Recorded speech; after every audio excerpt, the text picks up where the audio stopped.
Morning students, MBA course করার সময় একটা কথা ভীষণভাবে মাথায় রাখতে হবে যে এরপরে প্রফেশনাল লাইফ স্টার্ট। মানে এতদিন তুমি অ্যাকাডেমিক কেরিয়ার করার জন্য পড়াশুনো করেছো, যাতে আরও বেটার জায়গায় পড়াশুনো করার সুযোগ পেতে পারো, ভালো পছন্দের কোর্সের চান্স পেতে পারো। তার জন্যে গ্রেডটা ভীষণ ইম্পর্টেন্ট ছিল, তোমার মার্কসটা ভীষণ ইম্পর্টেন্ট ছিল। এমবিএ করার ক্ষেত্রেও অবশ্যই মার্কসটা ইম্পর্টেন্ট, কিন্তু তার চেয়েও আরও কিছু ইম্পর্টেন্ট জিনিস আছে, যেগুলোর মধ্যে প্রধান আমি মনে করি সফট স্কিল। সেই সফট স্কিলের মধ্যে কমিউনিকেশান স্কিল, ইমোশনাল ইন্টেলিজেন্স, এই দুটো কিন্তু ভীষণভাবে ইম্পর্ট্যান্ট। কমিউনিকেশান স্কিল যদি ভালো না হয়, তাহলে কোনো কোম্পানিতে ম্যানেজারের পোস্ট কেন, যে কোনো পোস্টেই কোনো এমএনসিতে চাকরি করাটা নেক্সট টু ইম্পসিবল। এবং তার সাথে সাথে ইমোশনাল ইন্টেলিজেন্স ভীষণ ইম্পর্ট্যান্ট। তুমি যদি নিজের ইমোশনকে কন্ট্রোলে রেখে অন্যের ইমোশান বুঝতে পারো এবং সেই ওয়াইজ যদি কাজ করতে পারো, তবেই কিন্তু অ্যাজ এ ম্যানেজার তুমি সাকসেস পাবে। একজন ম্যানেজার হিসেবে শুধু তোমার নিজের কাজ নয়, মানে তোমার দায়িত্বে তোমার নিজের কাজ যে শুধু আছে তা নয়, তোমার দায়িত্বে তোমার টিমের কাজও নির্ভর করছে। সো তোমার টিম মেম্বার যারা আছেন তাদেরও ইমোশানটা বোঝা, তাদেরও মানে কিভাবে তাদের মোটিভেট করা যেতে পারে, কিভাবে তাদের থেকে বেস্ট কাজটা আদায় করা যেতে পারে, সেটাও কিন্তু তোমাকে বুঝতে হবে। তার জন্যে তাদের ইমোশনটাকে বোঝাটা ভীষণ ইম্পর্ট্যান্ট। যে কারণে আমি বললাম যে ইমোশনাল ইন্টেলিজেন্স ভীষণ ইম্পর্ট্যান্ট। দেন যেটা ভীষণ ইম্পর্ট্যান্ট সেটা হচ্ছে নেটওয়ার্কিং। নেটওয়ার্কিং মানে তোমার যে সিনিয়র ফ্যাকাল্টি মেম্বার্সরা আছেন তাদের সঙ্গে সুন্দর সম্পর্ক রাখা, যাতে যে কোনো প্রবলেমে যে কোনো ডাউট যখন হবে সেটা যাতে তাদের সঙ্গে ক্লিয়ার করতে পারো। এবং শুধু তাই নয়, সেই ফ্যাকাল্টি মেম্বারদের মধ্যে এমন বেশ কিছু ফ্যাকাল্টি মেম্বার্স নিশ্চয়ই থাকবেন, ভালো এমবিএ কলেজে থাকে, যারা কিন্তু অ্যাকাডেমিক কোয়ালিফিকেশানের সাথে সাথে প্রফেশনাল এক্সপিরিয়েন্স নিয়ে আসেন। মানে কোনো ইন্ডাস্ট্রিতে দীর্ঘ কয়েক বছর হয়তো কাজ করেছেন, যে কারণে ইন্ডাস্ট্রিতে কীভাবে কাজ হচ্ছে সেটা তারা জানেন। শুধু তাই নয়, টপ লেভেলের এমএনসি যারা রিক্রুট করে তাদের সঙ্গেও কিন্তু তাদের মধ্যে সেই সমস্ত ফ্যাকাল্টিদের কারোর সঙ্গে ভালো কন্ট্যাক্ট থাকে। তো সেই ফ্যাকাল্টি মেম্বারদের সাথে যদি তোমার সুসম্পর্ক থাকে, তাহলে এই যে নেটওয়ার্কিং, এই যে কন্ট্যাক্টসগুলো, এগুলো কিন্তু ভবিষ্যতে তোমার কাজের ক্ষেত্রে চাকরি পেতে শুধু নয়, পরবর্তীকালে পদোন্নতির ক্ষেত্রে বা কাজ আরও সুন্দরভাবে করতে অনেক বেশি হেল্প করবে। এবং তার সাথে সাথে যে সমস্ত অ্যালামনিরা আছেন, তোমার সিনিয়ররা যারা অ্যালামনি আছে, যারা অলরেডি পাস আউট হয়ে গিয়ে বেরিয়ে গেছে, যারা অলরেডি ভালো জায়গায় চাকরি করছে, তাদের সঙ্গেও যদি বিভিন্ন সোশ্যাল প্ল্যাটফর্মের মাধ্যমে একটা কানেকশান করে রাখতে পারো, সেটাও কিন্তু ভীষণভাবে তোমার ভবিষ্যতে চাকরি পেতে সাহায্য করবে। তার সাথে লিঙ্কডইনের যে প্রোফাইল, সেটাও নিজের যে লিঙ্কডইনের প্রোফাইলটাকে কিভাবে একদম আপ টু ডেট রাখা যায় এবং বিভিন্ন ইনফ্লুয়েন্সিয়াল প্রফেশনাল লোকজনের সাথে কানেকশান করা যায়, সেই ব্যাপারটাও কিন্তু জানতে হবে। যেটা কিন্তু ওই যেটা বললাম যে ভবিষ্যতে চাকরি পেতে এবং চাকরি করার ক্ষেত্রে এবং চাকরিতে প্রমোশনের ক্ষেত্রে বা সেই চাকরি থেকে আর একটা বেটার চাকরিতে যেতে, যেটাকে কোম্পানি চেঞ্জ বলে, সেই ব্যাপারটা করতেও অনেক বেশি তোমাদের হেল্প করবে। ওকে, তো এই ব্যাপারগুলো যদি তুমি ঠিকভাবে করতে পারো, তাহলে কিন্তু অবশ্যই এমবিএ কোর্স করার পর সাফল্য তুমি পাবেই। মাথায় রাখবে একটা কথাই, যে আলটিমেটলি কোনো কোম্পানি কিন্তু তোমার গ্রেডকে হায়ার করছে না, তুমি কত মার্কস পেয়েছো সেটাকে হায়ার করছে না, হায়ার করছে তোমাকে। তাদের কাজে লাগবে তোমাকে। হ্যাঁ, হয়তো তারা তোমাকে ওই চেনে না বলে তোমার গ্রেডটা বা তোমার মার্কসটা জাস্ট একটা প্যারামিটার, যে তাদের বুঝে ওঠার জন্য যে তুমি কী টাইপের, তুমি কি তোমার মানে অ্যাকাডেমিক কোয়ালিটি কতটা, এইটা জাস্ট বোঝার জন্য তাদের অ্যাট এ গ্ল্যান্স একটা পেপার চোখে পড়ে গেল, দেখে নিল যে কোন মানে সাবজেক্টে কিরম মার্কস পেয়েছো, অ্যাভারেজ কিরম পার্সেন্টেজ এসছে, বা তার আগেকার 10, 12 গ্র্যাজুয়েশান, সেই সমস্ত এক্সামগুলোর যে মার্কস সেটা দেখে একটা আইডিয়া পেয়ে যায় তারা যে তুমি কতটা ডেডিকেটেড পড়াশোনার প্রতি বা তুমি কতটা ডিসিপ্লিন। কারণ ভালো মার্কস থাকলে একটা সুবিধা অবশ্যই আছে, কারণ ভালো মার্কস মানেই যারা মানে এইচআর আর কি, হিউম্যান রিসোর্স ডিপার্টমেন্ট থেকে যারা আসেন প্লেসমেন্টের জন্যে, প্লেসমেন্টে বিভিন্ন স্টুডেন্টদের রিক্রুট করতে, তারা ওই মার্কস, ভালো মার্কস দেখলেই, একটা ট্রেন্ড দেখলেই বুঝে যায় যে এই স্টুডেন্ট যথেষ্ট স্টুডিয়াস।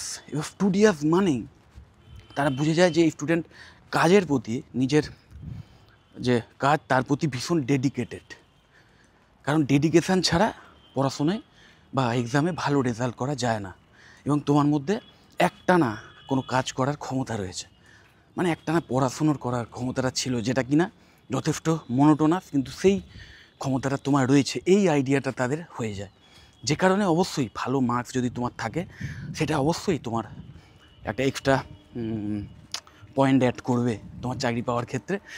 কিন্তু সেটাই কিন্তু ওই যেটা বললাম, সব কিছু নয়, তারা বাদবাকি জিনিসগুলোও দেখে নেবে। এবং যদি তোমার মার্কস অ্যাভারেজও থাকে, তাও তোমার যদি এই ইন্টারপার্সোনাল যে স্কিল সেট যেগুলো বললাম, তার মধ্যে সফট স্কিল, দেন ওই নেটওয়ার্কিং, এই সমস্ত ব্যাপারগুলো যদি তোমার খুব ভালো থাকে, এবং এমবিএ কোর্সটা যখন করছো তখন যদি পার্টিকুলারলি এমন কোনো স্পেশালাইজেশান নিতে পারো, আমি এর আগের ভিডিওতে অনেকবার বলেছি যে স্পেশালাইজেশানগুলোর আজকের ভীষণভাবে ডিম্যান্ড রয়েছে, যে স্পেশালাইজেশানগুলো করলে এমন কিছু পার্টিকুলার স্কিল ডেভেলপ করে নিতে পারবে যেটার শুধু আজকের নয়, ভবিষ্যতেও যে স্কিলগুলোর ভীষণ চাহিদা রয়েছে। এবং সেই স্পেশালাইজেশানগুলোর মধ্যে অন্যতম সেরা finance, marketing, data science, business analytics, এই টাইপের স্পেশালাইজেশানস, বা আরও কিছু স্পেশালাইজেশান থাকতে পারে, হেলথ কেয়ার ম্যানেজমেন্ট, এই টাইপের। হেলথ কেয়ার ম্যানেজমেন্ট বিশেষ করে যদি তুমি কোনো নার্সিংহোম, কোনো বড় হসপিটাল বা কোনো মেডিকেল রিলেটেড কোনো ইন্ডাস্ট্রিতে তুমি জয়েন করতে চাও, সেক্ষেত্রে অবশ্যই ওই স্পেশালাইজেশানটা তোমাকে একটা এক্সট্রা মাইলেজ দেবে। কিন্তু অন্যান্য যে স্পেশালাইজেশানগুলো বললাম, প্রত্যেকটা কিন্তু ভীষণভাবে মানে কেরিয়ার ওরিয়েন্টেড, বিশেষ করে for the future job market. এবং মাথায় রাখবে একটা কথা, যে কলেজ এমন বাঁচবে যে কলেজের যে ফিজ, সেই ফিজটা যেন মাথার উপর দিয়ে না বেরিয়ে যায়। কারণ দেখবে, একটা কথা এটা মাথায় রাখতেই হবে যে মিডিওকার ফ্যামিলি, মানে মধ্যবিত্ত ফ্যামিলি থেকে স্টুডেন্টরা যারা এই সমস্ত হায়ার স্টাডি করে বা এমবিএর মধ্যে এরকম প্রিমিয়াম কোর্স করে, সেখানে একটা ভালো কলেজ, এমবিএ ভালো কলেজ, যেখানে যথেষ্ট ভালো প্লেসমেন্ট অ্যাসিস্ট্যান্স দেওয়া হয়, কোয়ালিটি মানে ফ্যাকাল্টি মেম্বার্স আছেন, বিভিন্ন কোম্পানিতে ভিজিট করিয়ে ইন্টার্নশিপের সুযোগ দেওয়া হয়, সেই সমস্ত কলেজ যদি তুমি পেতে চাও, তাহলে মিনিমাম তোমাকে 5 থেকে 5.5 লাখ টাকা কোর্স ফি হবেই। ফুল টাইম একটা এমবিএ কোর্সের কথা বলছি, 2 বছরে মিনিমাম 5 থেকে 5.5 লাখ টাকা টোটাল কোর্স ফি হবেই। এটা জাস্ট আমি মিনিমাম লেভেলটা বলছি একটা ভালো কলেজের ক্ষেত্রে। এর চেয়ে আরও অনেক বেশিও অনেক কলেজে হয়। ইভেন আইআইএমের মতো কলেজগুলো নিশ্চয়ই জানো, 30 লাখের ওপরে কোর্স ফি চলে যায়। তো সেই কোর্স ফিটা 5 লাখ হোক কি 30 লাখ হোক, যাই হোক, আলটিমেটলি ম্যাক্সিমাম মধ্যবিত্ত ফ্যামিলি থেকেই তারা কিন্তু স্টাডি লোন নিয়ে পড়াশুনো করে। আমি জানি হয়তো তুমিও স্টাডি লোন নিয়েই পড়াশোনাটা করবে, কিন্তু মাথায় রাখতে হবে এটাই, যে স্টাডি লোন নিলে সেটা কিন্তু শোধ করতে হবে তোমাকে। সেই স্টাডি লোনের বোঝা যদি ভীষণ বেশি হয়ে যায়, তাহলে একটা বার্ডেন তোমার তখনই এসে গেল যখন তুমি কিনা সবে প্রফেশনাল লাইফে ঢুকবে। সেটা কিন্তু খুব একটা ভালো নাও হতে পারে। মানে সেই একটা যে মেন্টাল স্ট্রেস থাকে, সেটা কিন্তু অনেক ক্ষেত্রে, হ্যাঁ, ওটা একটা হয়তো তোমার একটা স্টিমুল্যান্ট হিসেবে কাজ করবে, যে তোমার একটা আর্জ থাকবে যে আমাকে একটা ভালো চাকরি পেতেই হবে, তার জন্য আমি জীবন পণ করে দিলাম, একদম ভালো করে পড়াশুনো করে ভালো চাকরি পেতেই হবে, কারণ আমাকে এই লোনটা আগে শোধ করতে হবে। এটা যেমন একটা ভালো দিক, তেমন খুব বেশি এক্সেসিভ যদি লোন হয়ে যায় না, এবং তোমার যদি চিন্তা মারাত্মক এটার পিছনে হয়ে যায়, সেক্ষেত্রে অনেক সময় তুমি অতিরিক্ত চিন্তায় ভীষণ ডিপ্রেশনে চলে যেতে পারো, প্রথম কথা এটা। আর সেকেন্ড হচ্ছে, যদি তুমি ভেবে থাকো যে মানে এমবিএ করার সময়তে অনেকেই এই ভেবেই এমবিএ কোর্সটা করে যে এমবিএ কোর্স করার পর একটা ভালো টপ লেভেলের এমএনসিতে চাকরি নেবো আমি। কিন্তু আলটিমেটলি এমবিএ কোর্স করার সময় এমন নলেজ পেয়ে যায় বা এমনভাবে প্র্যাকটিক্যালি তারা হাতে কলমে শিখতে পারে যে কীভাবে একটা বিজনেস একদম রুট লেভেল থেকে তৈরি করে সেটাকে চালানো যায়, সেটাকে রান করানো যায়, সেটাকে ফ্লারিশ করা যায়। এর যে নলেজটা শুধু থিওরিটিক্যালি নয়, প্র্যাকটিক্যালিও যেভাবে তারা দেখে, অবজার্ভ করে, ভালো ভালো কলেজে এমনভাবে তাদেরকে এই এক্সপিরিয়েন্স দেওয়া হয় যে অনেক স্টুডেন্টই এই এমবিএ কোর্স কমপ্লিট করার সময় বা যখন প্রায় কমপ্লিট হয়ে আসে তখন তারা কনফিডেন্স পেয়ে যায় যে আমি নিজেই বিজনেস করব, আমি নিজেই একটা বিজনেস, আমি নিজে একটা কোম্পানি দাঁড় করাবো, আমি স্টার্ট আপ করবো। যে কারণে এটা খুব দেখা যায় যে এমবিএ কোর্স করার পর অনেকেই কিন্তু নিজে স্টার্ট আপ করার চিন্তাভাবনা করে।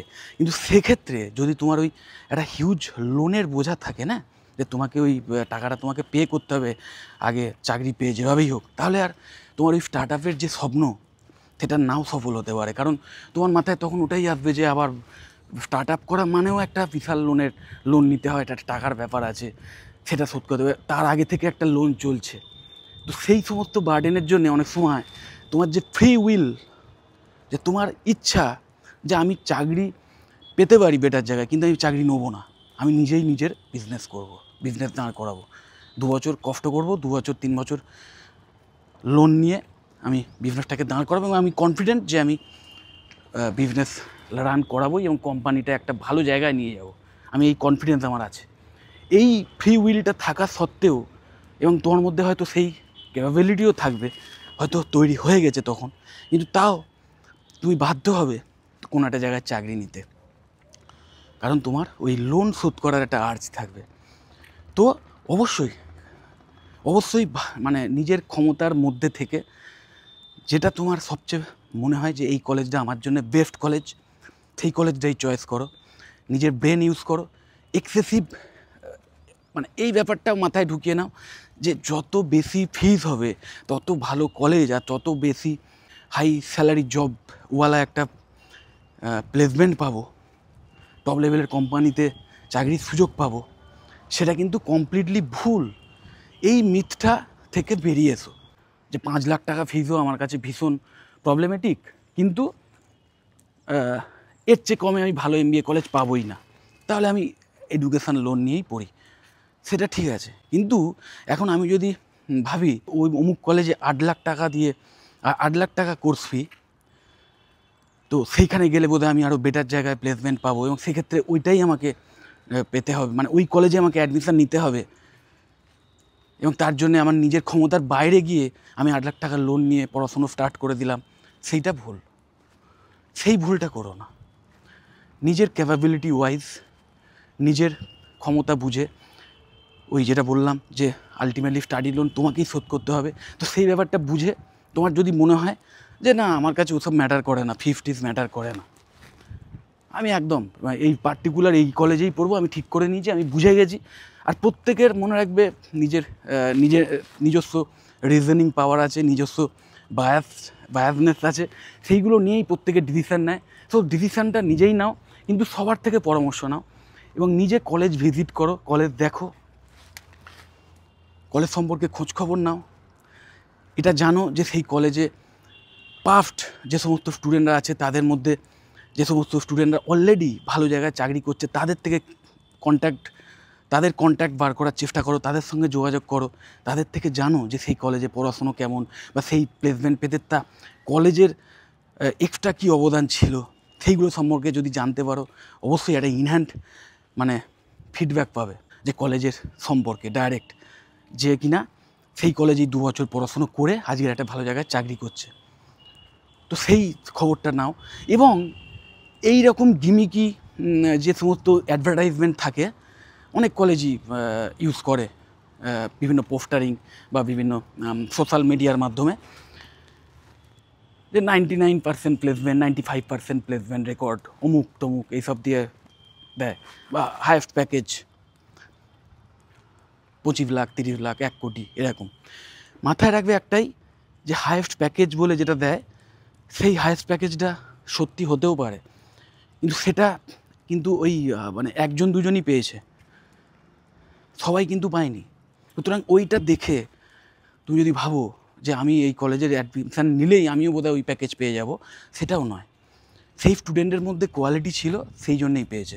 কলেজ অবশ্যই হেল্প করেছে, কলেজের যে ফ্যাকাল্টি মেম্বার্স আছেন বা যে ইনফ্রাস্ট্রাকচার আছে বা ওই প্লেসমেন্টের যে অ্যাসিস্ট্যান্স রয়েছে, এই সমস্ত ব্যাপারগুলো অবশ্যই সেই স্টুডেন্টকে পুশ করেছে। কিন্তু আলটিমেট সেই মানে কলেজ যে ফেসিলিটিগুলো দিয়েছে সেগুলোকে নিয়ে কাজে লাগিয়ে আলটিমেট সেই একটা হ্যান্ডসাম স্যালারি অর্জন করেছে কিন্তু সেই স্টুডেন্টটা। প্লেসমেন্ট ডিপেন্ড করে কিন্তু স্টুডেন্টের ওপর। তো তুমি যদি ভালো করে পড়াশুনো করো, আর আমি যে ব্যাপারগুলো বললাম যে শুধু নিজের মার্কসের দিকে নয়, তার সঙ্গে সঙ্গে এই সমস্ত ব্যাপারগুলো, ওই সফট স্কিল ডেভেলপমেন্ট, দেন নেটওয়ার্কিং, এই সমস্ত বিষয়গুলো যদি তুমি সিরিয়াস হও, ডেডিকেটেড হও, তাহলে সেই কলেজ থেকে যদি সেই বছর একটা প্লেসমেন্টও হয় সাকসেসফুলি, সেটা তুমি পাবে। তো সেই রকম কনফিডেন্স নিয়ে তবেই MBA কলেজে অ্যাডমিশান নাও।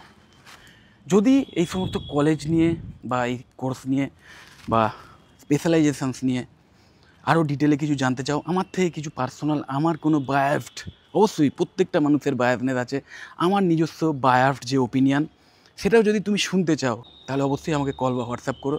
আমি অবশ্যই তোমাদের বলে দেবো আমার যেটা চিন্তাভাবনা বা আমার যেটা আইডিয়া বা আমার যা এক্সপিরিয়েন্স, তোমাদের সাথে আমি শেয়ার করে দেবো। যদি মনে হয় ভিডিওটা হেল্পফুল, অবশ্যই লাইক করো। চ্যানেলটা যদি সাবস্ক্রাইব না করে থাকে, এক্ষুনি সাবস্ক্রাইব করো না, আর ভিডিও যতটা পারো শেয়ার করে দিও। টাটা।